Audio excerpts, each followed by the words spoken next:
우리 사진 하나 먼저 보겠습니다. 저 그림의 제목은 Divine Healing입니다. 하나님의 치유, 그런 제목인데 그리신 분의 이름은 란 디시아니. 그래서 이 라스트 네임으로 봐서 이탈리안 계통의 그런 화가가 아닌가 생각이 됩니다. 제가 챗 GPT에게 물어봤습니다. 이 그림이 어떤 그림이냐, 어떤 내용을 담고 있냐. 그랬더니 짤막하게 이런 대답을 저에게 주었습니다. 이 작품은 기독교적 주제를 다룬 인상적인 작품으로 치유와 영적인 회복에 대한 메시지를 전달합니다. 이 그림은 힘과 위안을 주는 신의 존재를 상징적으로 표현하며 아픈 이를 돕고 치유하는 장면을 담고 있습니다. 인물들의 표정과 몸짓은 깊은 감정과 영감을 전달하며 보는 사람으로 하여금 신성한 치유의 힘을 느낄 수 있도록 유도합니다. 그러면서 마지막으로 전체적으로 이 작품은 신앙, 희망, 그리고 회복의 중요성을 강조하는 작품으로 많은 사람들에게 영감을 주기에 충분합니다. 이 스토리를 가지고 많은 화가들이 그림을 그렸더라고요. 수백 년 전에 혹은 최근에. 그래서 몇 가지를 좀 다른 분들이 그린 그림을 좀 소개하면, 저 그림을 한번 보시죠. 여인이 땅바닥에 주저앉아 있고 왼손으로는 지나가시는 주님을 아주 애타게 이렇게 옷자락이라도 붙잡으려고 달랑말랑하는 그 아슬아슬한 장면인데, 얼굴 표정이 아주 많은 것을 우리에게 말해주고 있죠. 주님이 그냥 지나가시면 어쩌나 하는 그런 걱정도 있고, 또 이것은 다른 화가가 그린 그림인데요. 한 손은 그 여인의 아주 절박한 심정을 이렇게 가리키기라도 하듯이 이제 오른손은 가슴에 대고 있고, 왼손으로는 지나가시는 예수님, 얼마나 빨리 지나가시는지 옷자락이 바람에 살짝 날리고 있는데 그 끄트머리라도 잡아보려고 저렇게 안간힘을 쓰는, 그러면서 여인의 표정이 그것을 잘 묘사하고 있습니다. 화가가 이 붓을 놀릴 때 의미 없이, 생각 없이 하지는 않겠죠. 뭔가를 다 표현하려고 저렇게 애를 쓰고 있습니다. 그 다음, 이것은 이제 유화인데 이 여인도 역시 바닥에 엎드려서 차마 예수님을 쳐다볼 생각도 못하고 손으로 주님의 옷자락을 이렇게 붙들고 있는 그런 장면입니다. 좀 현대적인 분위기의 그런 작품이죠. 그 다음에 이제 마지막 작품인데, 이것은 사람 얼굴은 전혀 그리질 않고 예수님의 옷자락으로 여겨지는 그 남자들의 옷의 끄트머리에 달려있는 그 술을 만지기 위해서 한 여인이 손을 아주 간절하게 뻗치고 있는 그런 장면을 담았습니다. 자, 여러분 보신 대로요, 이외에도 제가 몰라서 그렇지 아마 수백 점 다른 그림들이 있을 것입니다. 그렇다면 이렇게 동일 사건에 대해서 수많은 작가들이 저마다의 관점으로 이 스토리를 그림으로 표현했다는 것은 뭘 말해주고 있을까요? 이 사건이 예술가들에게 깊은 영감을 불러 넣어주었다는 거죠. 다른 사건 같으면 그냥 지나갈 수도 있는데 이 사건을 묵상하면서 이건 정말 내가 그림으로 한번 표현해야 되겠다. 그냥 지나가기에는 너무 정말 의미가 있다. 아마 이런 감동들을 많이 느끼셨다는 그런 뜻이에요. 게다가 이 스토리는 마태복음에도 나오고 마가복음에도 나오고 누가복음에도 나와요. 소위 공관복음에 골고루 다 나오고 있습니다. 이거는 우리에게 뭘 암시하고 있을까요? 이 스토리가 우리에게 주는 메시지가 너무나 중요하기 때문에 이거 놓치지 말라. 그래서 마태복음 읽다가 놓친 사람은 마가복음에서라도 그것을 발견하기를 원하시고, 마가복음을 읽으면서도 이것을 미처 발견하지 못한 사람은 마지막 찬스로 누가복음을 읽으면서라도 그것을 깨달아 알 수 있도록 하나님이 배려해 주셨다고 하는 것을 우리가 알 수 있습니다. 여기에 굉장히 우리가 놓쳐서는 안 될 굉장히 중요한 신앙적 교훈이 있다고 하는 사실입니다. 여기까지 이해가 되시면 아멘 하십시다. 근데 여러분들이 이 스토리는 너무 잘 아시잖아요. 어릴 적부터 들으신 분도 있고, 그래서 내가 잘 아는 스토리인데 목사님 설교 5분만 들어보면 그 다음에는 나머지는 아마 이런 분들이 많이 계실 거예요.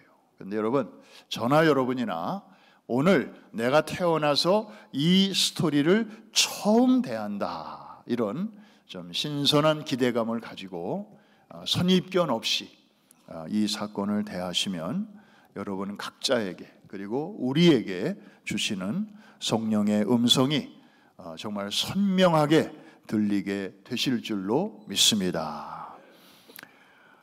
우선 본문에 우리에게 좀 낯선 용어가 나옵니다. 혈루증이라고 하는 것은 도대체 무슨 병인가? 혈루증은 여성의 규칙적인 생리 현상 외에 불규칙적으로 하혈하는 증상을 말합니다. 오늘날 잘 안 쓰는 용어죠. 그런데 이것을 그 현대의학 용어로 굳이 번역을 한다면 만성 자궁 출혈로 번역할 수 있습니다. 예수님 당시에는 이 병은 굉장히 부정한 병으로 취급을 받았습니다. 왜냐하면 이 병의 원인은 무질서한 성생활 혹은 개인적으로 아주 음란한 그런 생활의 결과로 이런 질병이 생긴다고 보았기 때문입니다. 그래서 이 질병에 걸린 여인들은 나병 환자와 똑같은 취급을 당했습니다. 다시 말해서 가족과 함께 살 수가 없었고, 그리고 마을 안에서 살 수가 없었어요. 격리된 그런 생활을 해야만 했습니다. 그렇다 보니 가족이 보고 싶어도 볼 수가 없고, 그리고 회당에 가서 예배를 드리고 싶어도 예배도 드릴 수 없는 사회적인 외로움, 종교적인 소외감, 이런 것들이 본인의 질병도 힘들지만 두 겹, 3겹으로 어렵게 만들었던 것입니다.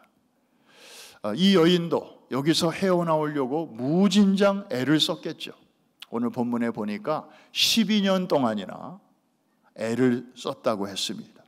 용하다는 의사, 안 만나본 사람이 없는 것 같습니다. 그러다 보니까 가진 것 다 재산 탕진하고, 요즘 말로 말하면 적금도 깨고 대출도 받고, 그래서 온갖 치료를 다 받아보았지만 아무것도 달라진 게 없고, 본인의 병세는 오히려 더 악화되고, 몸은 몸대로 망가지고, 마음은 마음대로 지치고 또 실망하는 그런 상태였습니다. 여러분, 우리의 상황도 꼭 이 여인처럼 이 정도는 아니지만 우리에게도 사실 남이 모르는 그런 아픔이 개인마다 혹은 가정마다 왜 없겠습니까? 겉으로 볼 때는 멀쩡하게 보이지만 그 마음의 커튼을 살짝 열고 이렇게 들여다보면 정말 부끄러운 상처도 있고, 또 나만의 외로움도 있고, 또 신앙생활을 그렇게 오래 하면서도 내 안에 미래에 대한 막연한 두려움, 이런 것들도 왜 없겠습니까? 그런 면에서 오늘 이 스토리에 나오는 이 혈루증 여인은 어떤 면에서는 우리의 자화상일 수 있습니다. 그래서 이것을 그냥 지나간 옛날 얘기로만 우리가 볼 것이 아니고 이런 우리들을 주님께서 어떻게 바라보시고 또 어떻게 대하시는지를 우리가 바라볼 수 있다면 오늘 이 스토리는 정말 저와 여러분을 위한 살아있는 생명의 말씀이 될 것입니다. 이 여인은 지금 가고 없습니다. 그러나 이 여인을 그때 만나주시고 말씀하시고 또 일으켜 주셨던 그 주님은 어저께나 오늘이나 영원토록 동일하셔서 지금도 여러분 속에 또 우리 예배 가운데 임재하고 계시는 줄로 믿습니다. 자, 그러면 이 스토리에서 만나는 주님은 어떤 분이실까요? 스토리 자체는 여러분들이 잘 아시니까 이제 우리의 시선을 여인보다는 주님에게로 한번 맞춰볼까요? 늦게 찾아왔는데도 반가이 맞이해 주시는 주님을 우리는 여기서 만나게 됩니다. 한번 따라해 주실까요? 너무 늦게 왔는데도 받아주시는 주님. 이 여인은 나면서부터 혈루증은 아닙니다. 아마 청소년기 지나고 처녀 때쯤 걸린 것 같아요.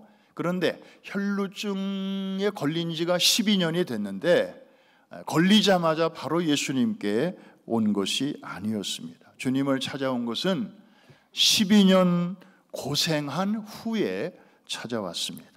그동안에 할 수 있는 방법 다 써봤고요. 용하다는 의사 국내외 다 알아봤고요. 민간요법, 대체요법 안 해본 거 없이 다 해봤을 것입니다. 그런데도 아무 소용이 없고 아무런 차도가 없자 마지막으로 예수님께 찾아온 것입니다. 요즘 이런 상황이라면 보통 의사 같으면 만신창이가 돼가지고 그렇게 찾아온 환자를 보면 보통 이렇게 얘기하죠. 좀 너무 늦게 오셨습니다. 조금만 일찍 오시지 않고 지금 제가 도와드릴 수 있는 일이 별로 없습니다. 조금만 일찍 오셨으면 좀 손을 쓸 수 있었을 텐데요. 쯧쯧쯧. 이것이 보통 의사들이 이럴 때 보여주는 태도입니다. 그런데 주님은 어떠하셨습니까? 이렇게 이것저것 다 해보고 그리고 12년이나 지나서 주님께 찾아온 이 여인을 주님은 포기하거나 아니면 내치지 않으셨습니다. 이게 바로 우리가 섬기는 주님입니다. 할렐루야. 성경을 보면 예수님은 그 어떤 사람을 만나서도 좀 너무 늦었네, too late 이런 표현을 한 번이라도 하신 적이 있었나요? 여러분의 성경은 혹시 뭐라고 얘기하시는가요? 혹시 누가 왔는데 아유 조금만 일찍 오지, 너무 늦었어, 내가 더 이상 해줄 게 없어, 이렇게 돌려보내신 적이 있었는지를 제가 지금 묻고 있는 것입니다. 제가 알고 있는 상식으로도 그렇게 말씀하신 적이 없었어요. 또 요즘 용하다는 의사들은요, 손님이 워낙 몰리다 보니까 예약을 하려고 하면은 3개월 후에 오세요, 6개월 후에라야 자리가 납니다, 그렇게 얘기해요. 그렇죠? 그런데 예수님은 복음서를 여러분들이 읽으시면서 나는 요새 너무 바빠, 누구도 만나야 되고 누구도 만나야 되고 영향력 있는 이런 사람들을 쫙 만나야 되기 때문에 자네 같은 사람은 한 3개월쯤 후에 좀 다시 오게, 이런 식으로 말씀하신 적이 단 한 번이라도 있나요? 혹시 성경을 읽으시다가 그런 대목을 조금이라도 냄새 맡으신 분은 저에게 제보해 주십시오. 그러면 이번 10월 달에 바하마를 다녀올 수 있는 크루즈,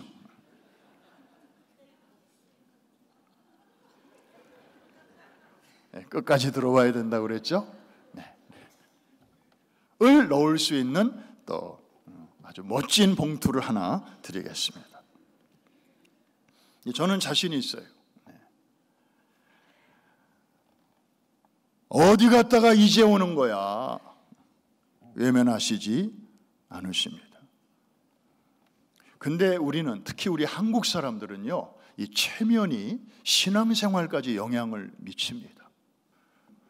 한참을 방황하고 한참을 주님 생각 안 하고 여기저기 이 사람 만나고 저 사람 만나고 여기저기 알아보고 그냥 자기 생각대로 자기 고집대로 그렇게 살다가 이제 돌아가도 주님이 나를 맞아 주실까? 염치가 있지. 내가 이제 이 모습으로 가서 뭐라고 말씀드려? 에이. 그래서 정말 주님 생각이 나면서도 막상 액션으로 이렇게 옮기지 못하는 분들이 있을 수 있습니다. 근데 탕자의 비유를 보면 그 둘째 아들은 결국 미루다가 나중에는 더 이상 다른 옵션이 없는 지경에까지 가다 보니까 드디어 아버지 집으로 이제 가게 되죠. 여러분, 주님의 생각은 우리의 느낌과 다르십니다. 주님께 부탁드리기에는 너무 늦어서 염치가 없지 않나? 우리는 이렇게 생각할 수 있을지 모르지만 주님은 아니에요. 우리가 지금이라도 찾아가면 우리를 대견하게 여겨 주십니다. 할렐루야. 지금이라도 이제 주님과 의논하기 위해서 기도의 자리로 우리가 나아가면 주님은 우리의 기도를 들으시고 개입해 주시고, 그리고 이제라도 우리의 그 일을 주님께 맡기면 새롭게 주님의 방법으로 길을 열어 주실 줄로 믿습니다.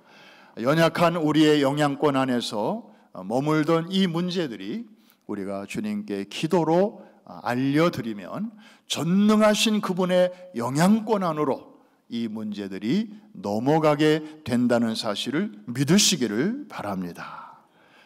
오늘 우리는 이 여인의 사건에서 이렇게 우리가 언제 가더라도 우리를 내밀지 아니하시고 내치지 아니하시고 우리를 받아주시고 안아주시고 일으켜주시는 그 주님을 만나게 되는데, 오늘 이 예배를 통하여 그 은혜가 필요한 분들은 반드시 이 예배가 끝나기 전에 이 은혜를 만지고 누리고 경험하게 되시기를 주의 이름으로 축복합니다.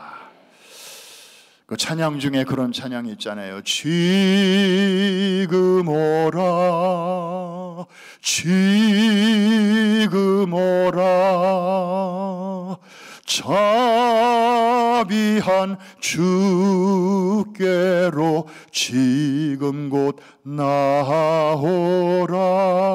다 같이 한번 부르십시다. 지금 오라, 지금 오라, 자비한 주께로 지금 곧 나오라.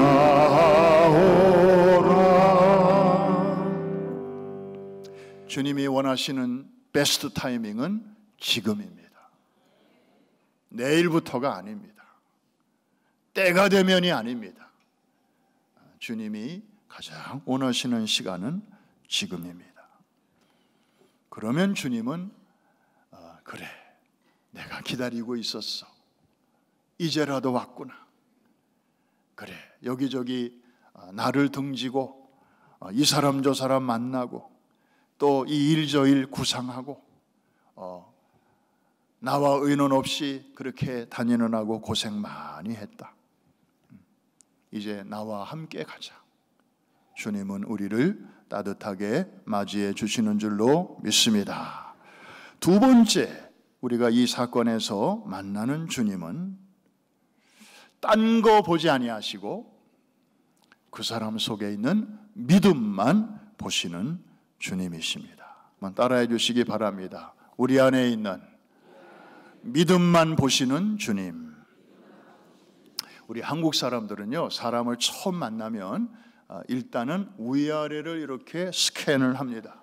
이렇게 해서 풍기는 분위기, 또 옷차림새, 또 그 명품, 뭐 반지, 시계, 또 향수, 그리고 어쨌든 그 사람이 이렇게 말하는 교양, 이런 것들을 종합적으로 생각하면서 저 사람은 상, 아니 중, 하, 이렇게, 그리고 자기의 수준과 이렇게 비교를 합니다. 그래서 말투를 결정하고, 그 다음에 두 번째로 묻는 게 꼭 나이예요. 나이. 미국 사람들은 나이를 잘 안 물어요. 그런데 우리 한국 사람들은 하여튼 처음 만나면서부터 나이를 물어요. 우리 전 목사님 처음에 오셨는데, 아니 부목사의 나이 알아서 뭐 하시게? 근데 그냥 많은 분들이 나이를 그렇게 물어요. 왜냐하면 우리는 그게 습관이에요. 나이를 물어서 이제 위아래를 결정하고, 또 나이를 알면 이제 그다음부터 이제 또 대화가 이렇게 연결이 되고 하니까 뭐 그런 목적으로 우리가 이렇게 문화적으로 하는 거는 알겠는데, 근데 주님은요, 이 여인을 처음에 만나신 거잖아요. 그런데 뭘 보셨는가 하면 이 여인 속에 있는 믿음을 보셨습니다. 지금 이 여인은요, 오로지 삶의 희망이 이제는 하나밖에 남지 않았습니다. 마치 지선상의 아리아처럼 바이올린 줄, 첫째 줄 끊어지고 둘째 줄 끊어지고, 이제 맨 밑에 있는 줄 하나밖에 남지 않았는데, 이것도 언제 끊어질지 모르는 그런 상황입니다. 그래서 큰 결심을 하죠. 내가 죽기 전에 이렇게 사느니 사람들에게 맞아 죽는 한이 있더라도 예수라는 분에게 한번 가보자. 왜냐하면 한 번도 주님을 만난 적은 없지만 소문은 들었거든요. 바람결에. 그랬더니 누구도 고쳐주시고 누구도 일으켜주시고 귀신도 쫓아주시고 그렇다는 소문이 들리는데, 결론적으로 보니까 한 사람도 실망한 사람이 없는 거예요. 어느 누구도 실망시킨 적이 없으신 거예요, 그분은. 용한 의원은 누구는 고쳤는데 누구는 못 고치고, 뭐 이제 이렇게 그 승률이 있잖아요. 성공과 실패. 그런데 예수라는 분은 그런 통계가 없는 거예요. 다 만나주시고 다 해결해 주신, 그거를 바람결에 소문으로 듣고 이 여인에게는 믿음이 생겼어요. 여러분, 믿음은 들음에서 납니다. 이것은 투웨이로 사실입니다. 사실이 아닌 얘기, 떠돌아다니는 얘기, 부정적인 얘기, 이런 것들만 계속 듣다 보면 믿음이 생겨요. 그거는 안 좋은 믿음이죠. 그런데 반대로 하나님의 말씀은 그런 게 없잖아요. 다 진리고 참이고, 그리고 소문이 아니고 있었던 그 실제고 앞으로도 그렇게 하실 거고, 그러니까 그 참과 진리인 하나님의 말씀을 계속 듣다 보면 이게 믿음이 생기는 거예요. 건강한 믿음이 생기는 거예요. 할렐루야. 이 여인에게 그 믿음이 생긴 거예요. 저분에게만 가면 He will never disappoint me. 나를 결코 실망시킬 것 같지 않은 그런 기대감이 생기게 된 거죠. 그런데요, 이 여인이 주님께 가까이 나아가는 데는 현실적으로 많은 어려움이 있었습니다. 우선 이 질병, 이거 보통 질병이 아니잖아요. 부정한 질병이었습니다. 사람들이 이걸 알면, 내 병명이 뭔가를 알면 다 기피하고 외면하고, 아니 쫓아내는 그런 질병이었으니까요. 이거를 감추어야만 했습니다. 그러면서도 주님께는 나아가야만 했으니 얼마나 이게 사정이 복잡하겠습니까? 게다가 이거는 그냥 상상력을 좀 가미한 것이지만 이 여인이 피를 흘리는 병이잖아요. 예수님 당시에 물이 귀하잖아요. 자주 씻지 못하고 하니까 이 여인의 몸에서는 향수 냄새가 아닌 정말 역겨운 냄새가 가까이만 가도 멀리서도 아마 좋지 않은 냄새가 계속 났을 것입니다. 게다가 주님은 지금 어디로 바삐 가시는 길이었잖아요. 회당장의 집으로. 회당장은 그 마을에 있는 회당에 10명의 영적 지도자가 있는데 그 중에 대표거든요. 그러니까 가장 덕망이 있고 존경받고 그런 그 인플루언서, 썸바디예요.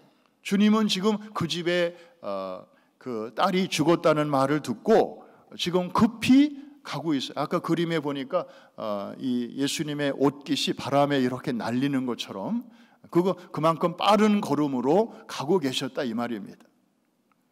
그런데 이 여인이 생각할 때 주님은 지금 저렇게 바쁘게 가시는데, 그리고 저 사람은 지금 썸바디고 굉장히 중요한 사람인데 거기에 비해서 나는 노바디 아닌가, 나는 있으나마나 한 사람, 존재감도 없고 그런 나를 내가 가기는 가지만 정말 주님이 나한테 눈길이나 주실 수 있을까? 그런데도 이 여인은 지금 열심히 주님께로 가고 있습니다.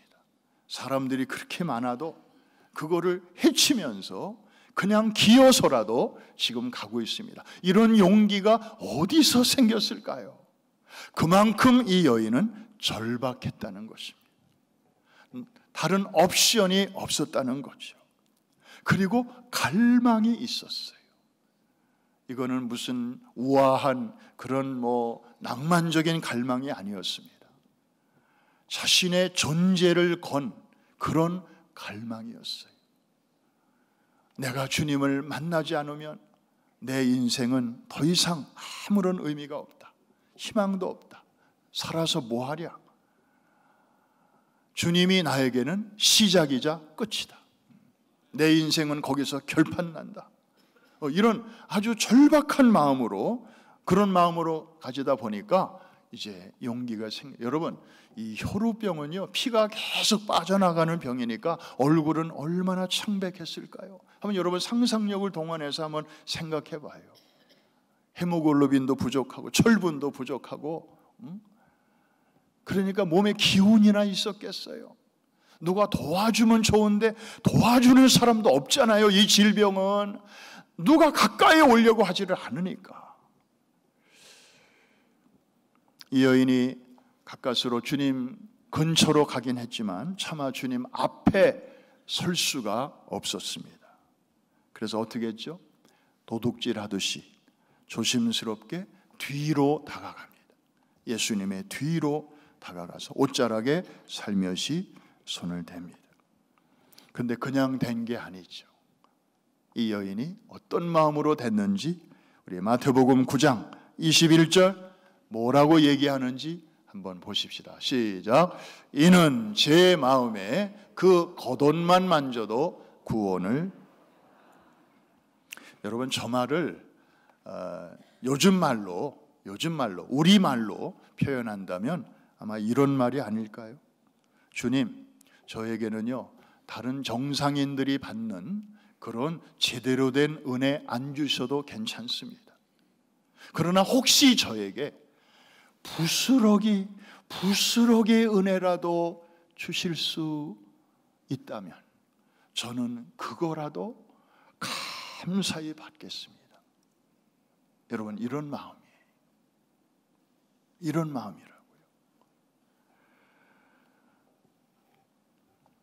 그만큼 간절한 믿음이었습니다.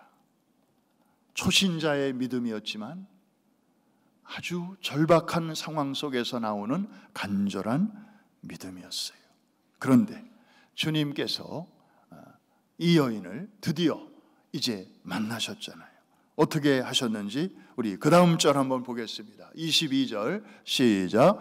예수께서 돌이켜 그를 보시며 이르시되 딸아 안심하라 내 믿음이 너를 구원하였다 하시니 여자가 그 즉시 구원을 받으니라. 여기서 예수님의 첫 번째 동작을 여러분들이 눈여겨보실 필요가 있습니다. 돌이키셨습니다. 가시던 걸음을 멈추시고 돌이키셨습니다.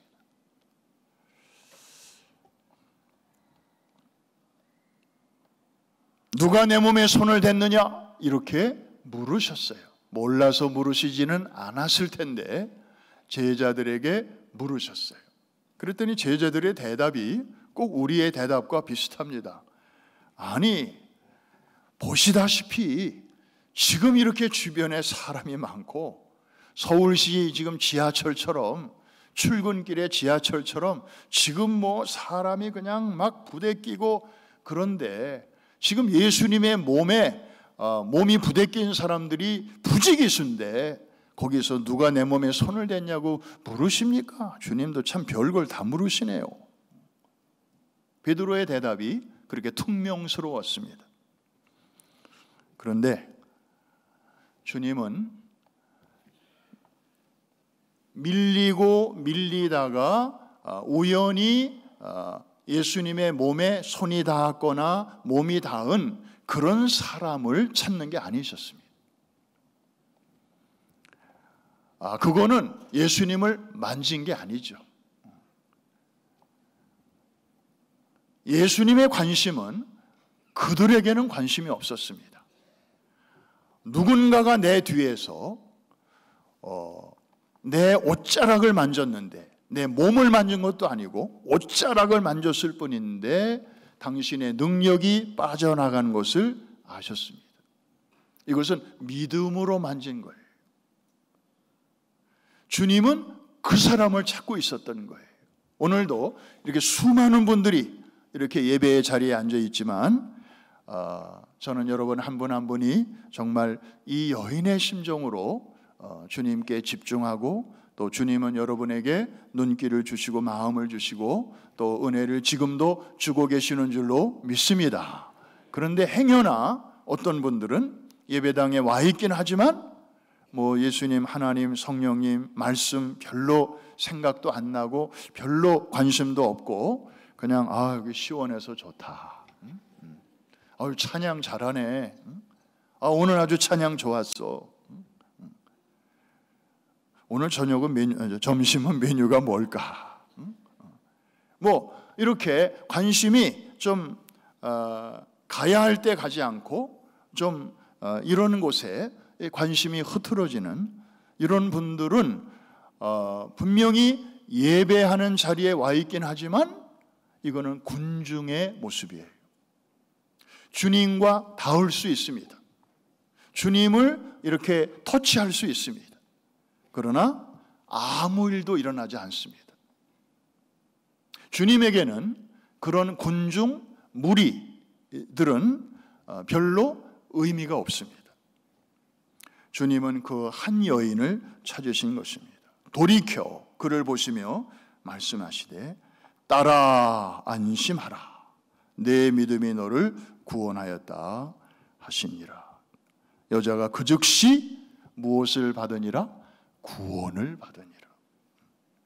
여기서 말하는 구원은 육신의 치료를 포함한 영혼의 구원까지를 말씀하시는 것입니다.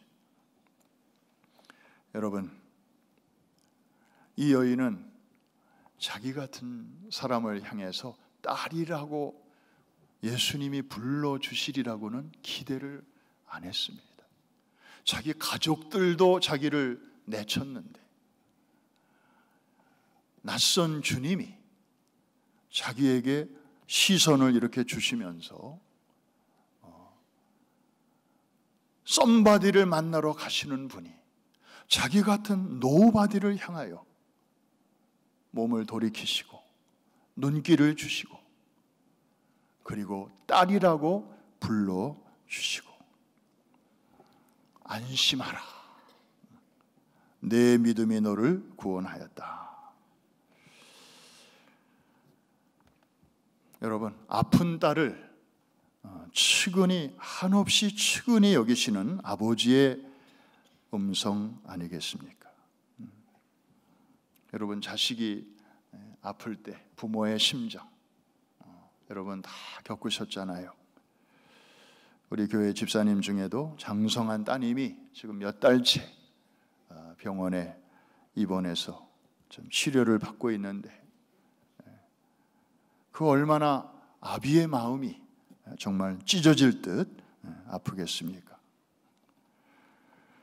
그리고 주님은 이 여인에게 말씀하셨어요. 내 믿음이 너를 구원하였다. 그러니까 주님은 딴 거 안 보신 거예요. 이 여인의 몸의 상태, 사회적인 위치, 그리고 사람들의 평판이나 무슨 저 여자가 어떻게 여기 왔어? 예수님한테 어떻게 저런 여자가 그런 것도 안 보셨어요. 오직 이 여인 속에 있는 믿음만 보셨습니다. 주님의 옷자락이라도 만지면 부스러기 은혜라도 주시겠지. 그러면 내 인생도 여기서 새로워질 수 있겠지 라고 하는, 사랑하는 성도 여러분, 주님이 이 시대에 원하시는 예배자의 마음은 딴 거 없습니다. 주님은 우리에게 큰 믿음을 요구하시지 않습니다. 너 그 정도 믿음 있어? 조금만 더 키워가지고 와. 그러면 내가 아주 잘 해줄게. 주님은 한 번도 우리에게 그렇게 말씀하신 적이 없으세요. 비록 작은 믿음일지라도 주님은 그것을 가장 크게 보시는 분이심을 믿으시기를 바랍니다.